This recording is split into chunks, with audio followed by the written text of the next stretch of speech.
Alors, les algorithmes prennent déjà beaucoup de part dans nos décisions. Ils vont en plus s'occuper de management dans l'entreprise. Ils sont déjà, enfin on va en parler tout de suite avec deux experts de ce que change cette vie professionnelle pilotée par des algorithmes et des troubles induits également. Avec moi en plateau, Elisabeth Leblanc, chargée de mission à l'ANACT, c'est l'Agence nationale d'amélioration des conditions de travail, établissement public qui dépend du ministère du Travail. Vous êtes au département capitalisation et développement des connaissances, en contrat CIFRE de doctorat avec le laboratoire GREPS de l'Université Lumière Lyon 2. Votre sujet de thèse en psychologie du travail et des organisations s'intéresse à l'activité des travailleurs de l'ubérisation.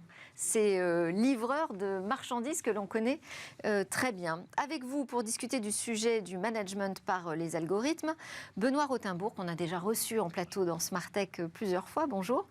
Vous êtes responsable du projet Regalia de l'INRIA. C'est un projet donc d'audit des algorithmes des plateformes numériques. Donc, sujet important pour apporter davantage de transparence sur ces algorithmes qui pilotent nos choix. Regalia, donc partenaire technologique du pôle d'expertise de la régulation numérique, placé sous l'autorité conjointe des ministères chargés de l'économie, de la culture et du numérique. Et restez avec nous en plateau, Jean-Christophe Le Toquin, président de Point de Contact. Vous pouvez intervenir quand vous voulez, Jean-Christophe. Alors, question, est-ce qu'on est déjà piloté par des algorithmes au travail ou est-ce qu'on n'a encore rien vu dans le domaine? Benoît? Je pense que ça commence déjà. Ouais. Il faut savoir que depuis au moins une bonne trentaine d'années, il y a plein de professions qui, d'une manière ou d'une autre, sont planifiées par des algorithmes. Les caissières des supermarchés, ça remonte à au moins 20 ans. Elles ne viennent pas à n'importe quelle heure et c'est pas n'importe quelle caissière qui vient à n'importe quelle heure. Si on regarde dans les centres d'appel téléphoniques qui interagissent avec nous, que ce soit ceux d'un ministère, que ce soit même peut-être Point de Contact, il faut bien à un moment organiser les forces de travail en face d'un besoin potentiel d'activité. Il me faudra tant de personnes à 9h, tant de personnes à 10h, etc. Et comme on ne peut pas trop gâcher du juriste qui coûte très cher, ou de la conseillère de clientèle qui coûte cher quand même, ouais. Comme on ne peut pas, eh bien on essaye de planifier la bonne personne au bon moment, sans gâcher. Et alors, dès qu'on dit ça, on est dans un algorithme. Mais alors qu'est-ce qui change avec la nouvelle génération algorithmique ? En fait, là, en écoutant effectivement, et c'est disons le management algorithmique qui mériterait quand même d'être défini un peu plus. On peut dire que les algorithmes, en effet, planifient depuis longtemps les activités, comme vous l'avez spécifié, au bureau. Oui. Mais en réalité, il y a aussi beaucoup d'autres professions qui ne sont pas au bureau et qui dépendent aussi, qui sont sur un autre mode de fonctionnement et un autre régime qui font que on a une grande part d'invisibilité là-dedans. Les travailleurs des plateformes, vous pensez à eux en particulier? Je pense aux travailleurs des plateformes et notamment aux indépendants, aux travailleurs indépendants qui effectivement sont managés entre guillemets. Alors comment on peut le définir, ce management algorithmique? Alors en fait, je dirais que le management est une organisation du travail. Effectivement, là, avec les plateformes, on est dans une organisation du travail. Peut-être qu'aujourd'hui, ce qu'on peut remarquer, et ça rejoint aussi un petit peu les choses sur lesquelles, à mon avis, il faut réfléchir, c'est la part de l'humain là-dedans. Aujourd'hui, le management algorithmique semble se dispenser de l'humain, notamment dans la façon dont il calcule les données à partir de l'humain, en tout cas une partie de lui-même, et ce qui peut ensuite générer dans une prescription qui sera à la fois algorithmique et en même temps qui sera transmise via des outils numériques dont l'être humain de l'autre côté, qui a à faire quelque chose, eh bien, n'a pas accès à un autre humain pour éventuellement en discuter ou pour éventuellement signaler quelque chose qui pourrait ne pas être, correspondre en tout cas à quelque chose de plus construit. Donc on a un algorithme qui va organiser mon travail, mais qui ne m'apporte pas suffisamment de transparence peut-être sur ces décisions, ou en tout cas avec qui je n'ai pas d'interaction. C'est très vite. Je crois que par rapport à la planification traditionnelle, qui est supervisée par des hommes, qui a été spécifié, l'algorithme en question a été spécifié longuement par la directrice des ressources humaines, l'équipe. On parle de maîtrise d'ouvrage, comment on spécifie cet algorithme. Et les algorithmiciens qui doivent rendre des comptes régulièrement. Est-ce que je tire pas trop à droite? Est-ce que je tire pas trop à gauche? Est-ce que je défavorise pas la fin de l'alphabet ou le début de l'alphabet, etc. Toutes ces choses-là, on prenait le temps, je pense, il y a une vingtaine d'années, de surspécifier, j'ai envie de dire. Du coup, l'algorithme s'éloignait pas trop des bordures qu'on lui avait humainement imposées. Là, ce qui change, c'est que, et d'une, ce temps de la spécification n'a pas eu lieu. Ça, ou en tout cas, n'a pas été très partagé. Donc un livreur de plateforme n'a jamais participé ou n'a été représenté par personne pour participer à cette discussion. Ouais. Ça, c'est le premier point. Ouais. Le deuxième, c'est qu'il y a une innovation permanente parce que l'algorithme découvre des petites choses. Il va créer une zone blanche à un certain endroit, il va livrer les pizzas, il va donner les pizzas plutôt aux livreurs qui sont efficaces le lundi et pas ceux qui sont efficaces le mardi, etc. Donc cette découverte-là, elle va être opaque, parce qu'elle est non discutée et non partagée avec celui qui reçoit l'algorithme, ou en tout cas très peu partagée. Ouais. Quand vous travaillez dans un centre d'appel ou avec un agent d'entretien dans un centre de loisirs, par exemple, il y a un retour, c'est-à-dire que la personne va se plaindre à un moment. Mais non, vous avez dit que je pourrais mettre 1 heure à nettoyer ce cottage, mais en fait, il était tellement abîmé, il était tellement sale que j'ai pas pu faire 1 heure. Non, peut-être que ça va pas bien se passer au niveau humain, mais en tout cas, il y a une chaîne de retour entre la personne qui a subi la planification, qui lui a imposé le 3 couches par jour ou le 3 cottages par heure, et elle va pouvoir dire ça ne va pas. Alors, donc cette opacité, elle augmente en fait. L'opacité, mais il y a quand même encore aujourd'hui beaucoup de managers. Il y a quand même toujours un manager derrière l'algorithme. Peut-être derrière l'algorithme, mais il est invisible en tout cas pour les travailleurs de l'autre côté. Mais en même temps, l'algorithme... Donc vous nous dites que c'est la disparition du manager. En nombre de managers par personne, de certainement. Sa capacité de puissance finalement. Oui, on peut dire ça comme ça, ou tout du moins d'interaction, mais c'est presque une barrière. En fait, ce qui se passe, après ça se discute, mais il y a beaucoup de choses qui peuvent se discuter d'ailleurs là autour de ça, mais disons que l'algorithme aujourd'hui, il est, construit dans un objectif précis. C'est-à-dire qu'il est là pour répondre finalement à un modèle d'affaires. Donc on lui induit aussi une direction de calcul sur ce modèle d'affaires. Et quand on regarde bien finalement, ces algorithmes avec toutes les données qui sont utilisées là-dedans vont effectivement très vite dans leur calcul avec une masse d'informations considérable. Et qu'est-ce qui se passe pour répondre à ce modèle d'affaires au mieux finalement tout va très très vite dans la distribution des attributions, par exemple, de courses pour les livreurs, des choses comme ça. Donc, il y a ce système-là, si vous voulez, se construit sur des variables, mais le travailleur, lui aussi, devient une variable. Donc, la variable, pour qu'elle puisse finalement s'ajuster au mieux et répondre à ce modèle d'affaires, qu'est-ce qui se passe ? Eh bien, finalement, les prescriptions sont opaques. Forcément, comme ça, au moins, il n'y a pas de possibilité de réaction derrière. Enfin, je ne dis pas que c'est intentionnel, mais en tout cas, c'est ce qui se passe. Effectivement. Sur l'opacité quand même, parce que cet algorithme, il n'est pas de nulle part. Vous dites c'est un modèle d'affaires. Oui. Il sert un modèle d'affaires, un modèle économique. Donc, il y a des décisionnaires. Ben, bien sûr. Oui, tout à fait. Il y a des responsables. Alors, je pense que, quand on est une start-up, ce qui était le cas par exemple de Deliveroo ou d'Uber Eats à une époque, et qu'on se déploie très vite d'un pays à l'autre, le décideur, il n'est pas forcément à l'endroit où... il ne connaît peut-être pas la France. Un exemple marquant, c'est que Deliveroo a été condamné en Italie pour avoir utilisé dans l'algorithme de notation, qui ensuite distribue les tâches, mais l'algorithme de notation des livreurs avait utilisé les jours d'arrêt maladie. Ça ne se fait pas. Ouais. Jamais, moi, j'aurais codé ça. Je serais fait engueuler par quelqu'un, d'accord ? Même, je le sais. Mais là, on peut imaginer que le développeur d'un autre pays qui n'a pas fait attention, qui avait une jolie variable, qui était la variable nombre de fois où j'ai été malade, c'est super. Ça explique que la personne est moins efficace. Donc, on retombe. Et à partir de quel moment on a vu justement que ce critère était malheureusement niché au sein de l'algorithme ? Quand les gens se plaignent. Oui, et c'est pas simple. Donc, et à ce moment-là, qui porte la responsabilité ?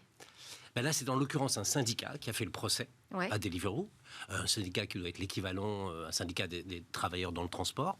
Mais on peut imaginer que c'est une dissymétrie d'information entre l'algorithme qui dispose d'à peu près tout et le livreur qui est tout seul. Et si en plus il n'est pas syndiqué parce qu'il est indépendant, ou on a donc quelqu'un de tout seul qui voit juste des pizzas lui arriver, ou une zone blanche lui interdisant d'aller chercher une pizza, hein, c'est la seule chose que vous voyez, vous. Et de l'autre côté, vous avez Omniscient, la plateforme qui a récolté toutes les infos de tous les livreurs. À la limite, elle sait peut-être qu'un gaucher est plus efficace qu'un droitier. J'exagère, mais c'est ce genre de petites choses qu'on va finir par détecter quand on est un bon algorithme obsédé par la performance. Et c'est uniquement cette question du management par l'algorithme, là vous le posez dans le cadre de travailleurs indépendants, où déjà la relation est un peu distendue, je dirais, hein, entre l'entreprise et le collaborateur. Est-ce qu'on a les mêmes cas de figure qui arrivent dans une entreprise qui a des collaborateurs en son sein de manière traditionnelle? On sort des plateformes numériques. Bien, alors ce qu'on peut constater, alors moi c'est moins ma partie, mais quand même on peut déjà constater qu'en effet il y a une dérive à peu près similaire. Oui. Parce que plus finalement on se distancie d'humain à humain, plus on aura ce genre de conséquences. C'est-à-dire qu'on arrive, y compris dans les entreprises avec des salariés, avec ces algorithmes finalement à réduire les tâches. Et voilà, dans un objectif de standardisation, on réduit ces tâches-là et on sait ce que ça a comme incidence, puisque ça a été déjà étudié avec le taylorisme, avec des choses comme ça. Enfin, je veux dire, Alors parlons des incidences quand même. Donc les incidences, c'est quoi? C'est une augmentation du stress au travail? Oui, enfin, c'est beaucoup de choses. C'est beaucoup de choses, et je crois... Il y a énormément de choses. Je pense qu'aujourd'hui, on a tout intérêt à faire en sorte d'aller chercher ce qui se passe. C'est-à-dire qu'il y a tellement d'opacité autour de ça, il y a tellement d'invisibilité, notamment sur l'activité de travail, qu'on est réduit, si vous voulez, comme je le dis souvent dans le système de livraison, hein, on voit, alors c'est très arrangeant quelque part, il y a une livraison, on livre d'un point A à un point B. D'accord ? Oui. C'est un segment qui est payé, c'est que celui-là qui est payé, comme s'il y avait que ça qui existait. Mais on n'imagine pas tout ce qu'il y a autour et tout ce que ça implique à plusieurs niveaux. Mais il n'y a pas que le stress. Hein. Il y a les accidents dont on n'a pas de visibilité, enfin, sur lesquels on n'a aucune visibilité. L'algorithme ne sait pas qu'il y a eu un accident. Voilà, Pour lui, c'est une défaillance de livraison. C'est-à-dire que vous soyez en train d'agoniser au bord de la route ou que vous soyez en train de boire un café avec votre copain, pour l'algorithme, c'est de l'indisponibilité du livreur à la tâche. Point. C'est un vrai souci, ça. Donc, il y a aucune, effectivement, il n'y a aucun regard sur les différences sur la route, à un moment donné, il y aura de la pluie, il y aura un accident, il y aura ceci, il y aura cela, qui va faire, pour cette profession-là. Mais quand bien même on revient au sein de l'entreprise, qui a bien entendu une autre protection du salariat quand même, hein, des salariés, aujourd'hui c'est quand même très tendu, justement parce qu'on revient à la fois à une distanciation, à la fois à souvent on entend ça d'ailleurs, ah mais c'est l'algorithme. Donc on se défausse aussi sur cet algorithme. Je crois qu'il y a... Moi, je ne suis pas là pour pointer du doigt certaines choses en disant c'est bien, c'est pas bien. C'est pas l'objectif. Et ce qu'on se disait avec Benoît à un moment donné, c'est qu'aujourd'hui, on a intérêt à réfléchir, à travailler ensemble, justement à pouvoir se servir de ces systèmes qui sont absolument intéressants quelque part, mais sans perdre le sens de l'humain là-dedans et aussi... au-delà même d'un bien-être, parce que ça pourrait... On n'en est pas là. Je veux dire, on a des conséquences qui sont graves, qui sont très, très graves. Et je pense qu'on a intérêt à les mettre en visibilité pour en faire quelque chose. Et alors, justement, votre travail ensemble, comment il s'organise ? Que fait le projet Regalia sur cette question du management par l'algorithme ? Comment est-ce qu'on peut apporter des réponses ? Le premier devoir qu'on a, nous, c'est d'expliquer comment les algorithmes fonctionnent. Oui. Pour dire, voilà, si c'était moi qui avais fait l'algorithme de Deliveroo, c'est assez logique qu'il se passe ça, qu'il se passe ça. Et en général, rien qu'avec ça, on a des allers-retours en disant « Ah oui, je croyais que c'était possible ». Et on dit « Non, a priori, il n'y a pas de raison qu'ils aient fait comme ça ». Donc il y a un premier devoir qui est un peu de pédagogie. Comment un algorithme fonctionne, avec quelles données, et pourquoi ça peut déraper. Hein, voilà. Donc pourquoi le dérapage est presque naturel. en quelque sorte, par l'obsession de performance de l'algorithme. La deuxième chose, mais pour ça il faut des données, et on retombe toujours sur le même sujet, c'est qu'en quelque sorte, ces données-là de comportement humain, en vélo ou en insulte sur un réseau social, ces données-là sont privatisées, appartiennent à la structure qui les a produits, mais sont quelque part, ça nous a pratiquement personne ne peut avoir la main dessus. Donc notre deuxième devoir, c'est d'essayer de créer des protocoles de collecte de données, par exemple en associant beaucoup de livreurs. Il nous en faudrait quelques centaines, idéalement, pour collecter cette information. Donc c'est une réflexion qui a lieu aujourd'hui, de dire comment on peut collecter ces informations. Mais aussi, ils sont en compétition entre eux. Le cas dont vous avez parlé, par exemple, on puisse le détecter en amont de plainte. Exactement. Et dire, en moyenne, la personne qui a eu tel comportement le lundi sera favorisée ou défavorisée par l'algorithme le mardi. Et ce genre de choses, alors c'est pas qu'en France, donc en Chine, aux États-Unis, vous avez plein de gens qui se plaignent. Alors du coup, ça devient aussi des légendes urbaines. Ouais. L'algorithme a fait ça, ou parfois ça fait sourire. Donc, mais à la limite, ça fait partie du stress. Enfin, moi, j'aimerais pas avoir une légende urbaine sur mon patron. C'est quelqu'un qui me donne mon travail et mon salaire et ma rémunération, puisqu'elle est liée à la tâche que je reçois. Et donc du coup, ils sont dans une sorte de... Oui, parfois c'est un peu paranoïaque. Mais si je fais ça, il va m'empêcher d'avoir mes pizzas, etc. Ou je vais être défavorisé. Et donc, alors on le disait avec des humains. Elle m'aime pas, il m'aime pas, il veut pas que je fasse ça, etc. C'est possible. On peut s'en sortir. Mais là, c'est encore plus un sentiment d'impuissance face à un algorithme. Comment est-ce qu'on peut inventer justement de nouvelles méthodes d'accompagnement du collaborateur ou de l'indépendant face à ce management? C'est pas simple. Juste pour rebondir sur ce que disait Benoît, effectivement, ça développe un système de croyance. Et quand on ne sait pas, on croit des tas de choses et on est complètement désorienté. Alors, on a effectivement une réflexion qu'on mène pour pouvoir améliorer, et on en parlait aussi tout à l'heure, c'est les algorithmes, en tout cas la façon dont ils sont utilisés, on en voit les résultats après. Encore faut-il les regarder.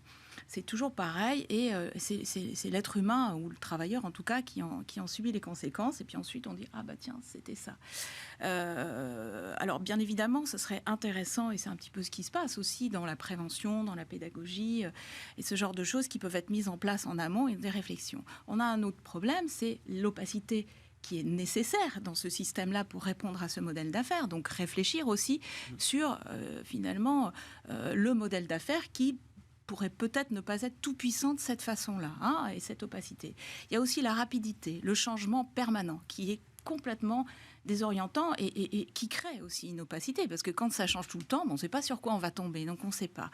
Donc réfléchir à ça. Et il y a autre chose aussi, et c'est ce qu'on disait aussi là, et qui me semble être intéressant, c'est que on peut en profiter aujourd'hui, on le voit bien, de nous réunir avec des disciplines totalement différentes, qui ne se rejoignent pas forcément habituellement autour de ce genre de questions éthiques. Voilà. Et finalement, on se retrouve autour de la table en pluridisciplinarité, en transdisciplinarité, donc à travailler sur ces sujets-là. Et ça, c'est extrêmement important. Et en effet, disons, l'individu au centre de cela et qui devrait être présent systématiquement, c'est le travailleur. Et il n'est pas là. Il est rarement là. Et ça, c'est un problème, quoi. Une remarque, Jean-Christophe Le Toquin? Non, tout à fait. Je pense qu'on voit le même phénomène, nous, dans nos métiers d'analyse des contenus. Alors nous, on est en demande d'avoir plus d'algorithmes pour nous aider à pré-analyser les contenus. C'est une manière aussi de protéger les professionnels, les juristes, les modérateurs, les analystes. Mais on a un temps décalage, je pense, qui est normal entre la technologie qui va très vite. Parfois, donc là, dans le cas, c'est le cœur du business. Après, il y a un temps pour la société, pour le social, pour l'humain, pour s'organiser et répondre. Et effectivement, on est dans ce moment où on a des algorithmes qui sont déjà très opérationnels, mais tout le tissu humain et social n'est pas là. Et donc, du coup, ça crée ces angoisses. Mais je pense que c'est naturel et qu'au bout de 5-10 ans, c'est des choses qui vont se régler. Mais important doit être s'emparer du sujet. Merci beaucoup à tous les deux. Benoît Rothenbourg, vous allez nous quitter après cette séquence donc, de Regalia Inria. Elisabeth Leblanc de l'ANACT et Jean-Christophe Le Toquin de Point de Contact. Vous restez avec moi pour la suite. Justement, une chronique, le numérique, c'est aussi une question humaine.